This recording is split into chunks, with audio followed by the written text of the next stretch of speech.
Բարև ձեզ հարգելի քաղաքացիներ, որոշեցի ավտոլայվի ձեզ ծանոթ ռեժիմով մի քանի բան խոսել այսօր ընթացող կարևորագույն իրադարձության հայ առաքելական Սուրբ Եկեղեցու նկատմամբ ռեպրեսիվ գործողության հերթական ալիքի մասին, սկսած մայիս-հունիս ամիսներից հարձակում հայ առաքելական եկեղեցու նկատմամբ մշտական է, ամենօրյա ռեժիմով է, հիմնականում քարոզչական, բայց նաև մեկը հունիսի վերջին օրերին եւ մյուսը փաստորեն այսօր այսպես ակտիվ ռեպրեսիվ փուլ է տեղի ունենում եւ այսօր առավոտյան բոլորս անհանգստացանք այն լուրից, որ Արագածոտնի թեմի առաջնորդը երաշնորհ Տեր Մկրտիչ եպիսկոպոս Պրոշյանը եւ մի քանի քահանաներ փաստացի ձերբակալված են։ Ինձ բազմաթիվ մարդիկ են դրա վերաբերյալ գրել, 5 իրավապաշտպանների մեր տղաների հետ էի խոսում, նրանց էլ են գրել, մի քանի բան ենք ուզում ասել։ Առաջինը, հարգելի քաղաքացիներ, ուզում ենք տեղեկացնել, որ մենք որևէ կերպ ներգրավված չենք եւ լրացուցիչ տեղեկությունների այդպես կարևոր լրացուցիչ տեղեկությունների չենք տիրապետում, այս գործով զբաղվում է մեր լավ գործընկեր Արա Զորաբյանը եւ իր թիմը եւ մի քանի այսպես ուղիղ եթերով նաեւ Երևանի քննչականից կարող եք լայվերը նայել, տեսնել թե ինչ հայտարարություններ են տեղի ունենում։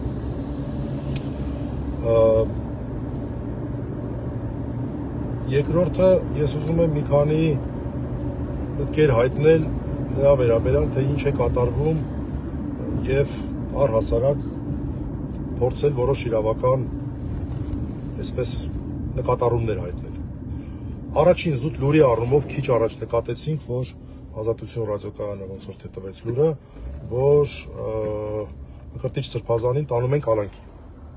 ինչը իհարկե կանխատեսելի էր։ Երկրորդը, այստեղ շատ կարևոր բան կա։ Մարդուն, որ ազատությունից զրկում են, մարդը ունի նվազագույն իրավունքներ, բոլորը։ Եվ սովորաբար այդ իրավունքները պահպանվում են։ Որոնք են դրանք։ Իր ընտրությամբ անմիջապես իր հարազատներից որևէ մեկին զանգ կատարելու իրավունքը, իր փաստաբանի հետ կապվելու եւ նրան հրավիրելու իրավունքը, որի հակադիր պարտականությունը շատ հստակ, նա է, որ եթե փաստաբանը գալի ներկայանում է,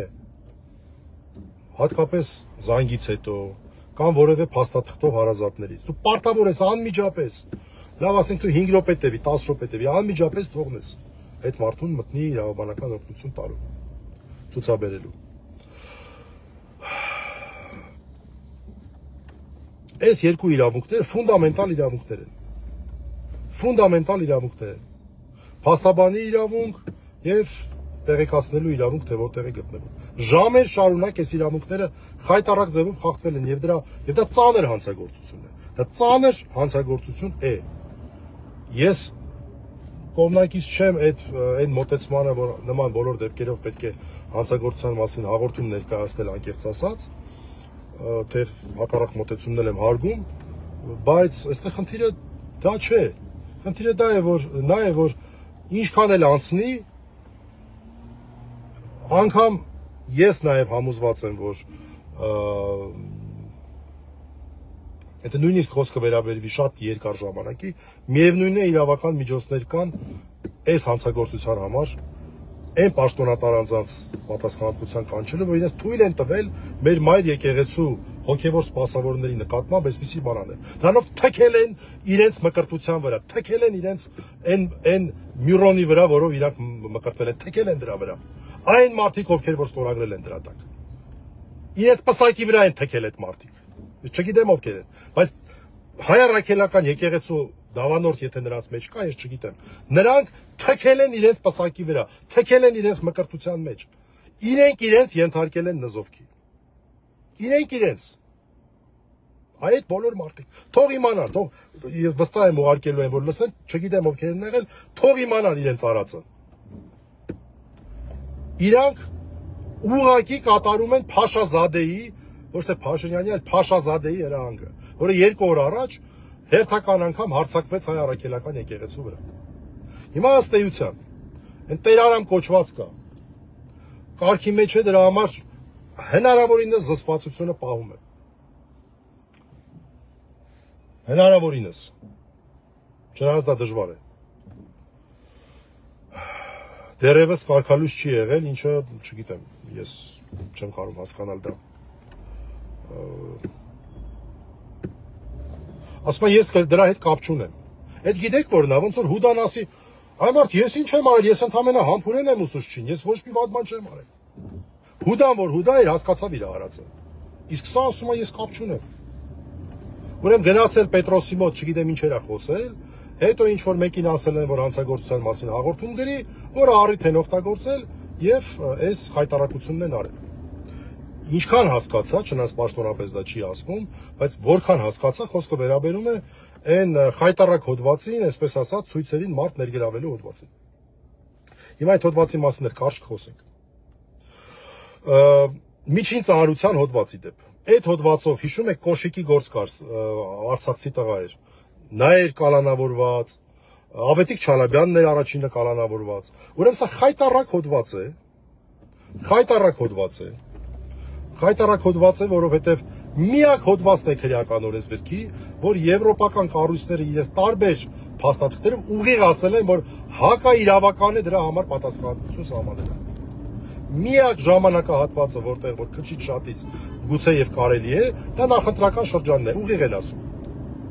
Ավելին, Սահմանադրական դատարանում գործ է գտնվում։ Սահմանադրական դատարանն էլ կարծեմ մի տարի եւ ավել առաջ որոշում է կայացել դիմել Վենետիկի հանձնաժողովին, բայց այնտեղ չգիտես ինչի, այսքան երկար տևել է, այսքան երկար։ Չգիտես ինչի։ Սա ուղղակի խայտարակություն է։ Ես որոշ տեղեկություն այս մասով այսպես ոչ ամբողջությամբ ստուգված ունեմ, բայց մեր 5 իրավապաշտպաններից իմ իմանալով Վարազդատը շատ հետաքրքիր փաստեր ունի դրա հետ կապված, թե ոնց ա եղել, որ սենց ա եղել։ Ոնց ա եղել, որ մինչև հիմա Վենետիկի հանձնաժողովը որոշում չի կայացրել եւ այս հակաիրավական հոդվածը գործում է մեր հոգեվորականների նկատմամբ այս այլանդակ հարձակման համար։ Այս չգիտեմ դաժե ինչ ասել։ Այն որ Թրամփը ասում էր Ալիևին ուրա հայրենակիցը նկատի ունենալով Փաշազադեին, այս անգամ Նիկոլ Փաշազադեին նկատի ունեմ, ճիշտ ազգանունով դիմեմ, ոչ թե Ալաշուքյուր Փաշազադեին, ասում էր հայրենակիցը, այդ մարդկանց պատվերն եք կատարում։ Այդ մարդկանց պատվերն եք կատարում։ Իմ իմանալով Արագածոտնի թեմը 19 քահանա ունի, որոնցից մեկը այդ Տեր Արամ անունով անձնավորությունն է։ Մարդիկ կան, որ արձակուրդի մեջ են, Հայաստանում չեն։ Մեծ մասին բռներ տարել են ուրեմն քնչականներ ու անուններ են, վկայի կարգավիճակ, ես ինչի կարգավիճակ, այն ինչի կարգա։ Մարդը եթե մտավ եւ ինքը չի կարող գնալ տուն, վերջ։ Իր նկատմամբ բոլոր երաշխիքները տարածվում են։ Այսինքն հերիք չի, այս այլանդակությունն են անում անհիմն, բացարձակ անհիմն, շարով տալու սկզբունքով մեր մայր եկեղեցու նկատմամբ հերթական հարձակումն են իրականացնում։ Հələ մի հատ էլ զրկում են այն իրավունքներից, որ սովորաբար այլ քաղաքացիների նկատմամբ այդ իրավունքները տարածվում են։ Այսինքն հայ առաքելական եկեղեցին այս պահին ակնհայտ խտրական վերաբերմունքի մեջ է գտնվում։ Հիշենք հենց Միքայել Սրբազանի գործը։ Հենց Միքայել Սրբազանի գործը հիշենք։ Վերադառնալով այդ ուրեմն մեղադրանքի հետ կապված բովանդակությանը։ Ես հիշում եմ այդ Տեր Արամը, որ այդքան խոսում էր, ինձ ստիպել են, թե ինչ են արել, որ ես գնամ հավաքների, այդ նույն մատն էր, որ իր էջում 20 թվականի նոյեմբեր-դեկտեմբերին գրում էր, այս երկրին Կադիրովի պես ղեկավար է պետք, ես կոմենքում։ Դա էլ են ստիպել, որ գրի։ Դա էլ են ստիպել, որ գրի, որ մեր երկրին Կադիրովի պես ղեկավար է պետք, հա։ Այդ ոնց ալնում, որ տենց ալնում։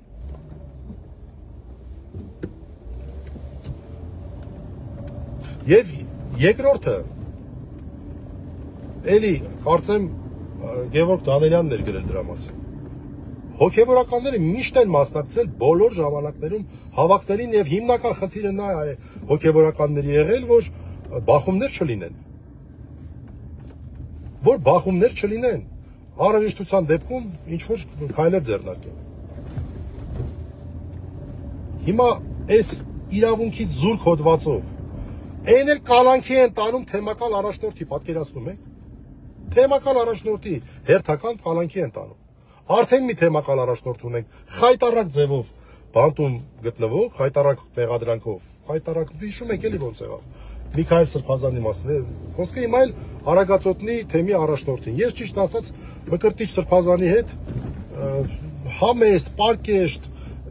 չգիտեմ, ամենադրական կողմերով կարող եմ բնութագրել, ծանոթացել եմ մի ամիս չկա, երբ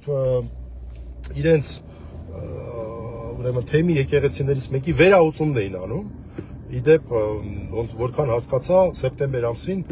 3 եկեղեցի կամոցեցին նոր կամ վերահուծեցին։ Ես ու մեր վարազդատը մեր ինգիրավապաշտպաններից գնացինք այնտեղ ծանոթացանք, ներողություն եմ խնդրում, ջղայնացած եմ, գյուղի անունը չեմ հիշում, եւ մարդկանց վերաբերմունքը, այդ սերը, այդ հարգանքը Մկրտիչ Սրբազանի նկատմամբ։ Այդ ժամանակ ասեց, որ հոկտեմբերի 11-ին էլ ուխտերթ ենք անելու ուրեմն Արագածից Օշական, որին ընդամենը 4 օր առաջ ինքս էլ մասնակցեցի, այնտեղ ծանոթացա բռնված քահանաներից շատերի հետ, որոնց չէի ճանաչում շատերին, Տեր Մանուկի հետ ծանոթացա, Տեր Փարենի հետ եմ զրուցել կարճ, համեստագույն, ամենադրական այսպես էներգիա ճարագող մարդիկ, մեծագույն հարգանքի ենթակա։ Դուք տեսեք ինչ աշճան են 37 թվի այդ տրոյկաների, այդ չեկայի, այդ տղեկը, այդ մարդիկ։ Այս ռեպրեսիաներ անողների մոտ հրեշտակներ են, լուրջ եմ ասում։ Իրան ժամանակի հանգամանքը հաշվի առնելով։ Իրան ժամանակի հանգամանքը հաշվի առնելով։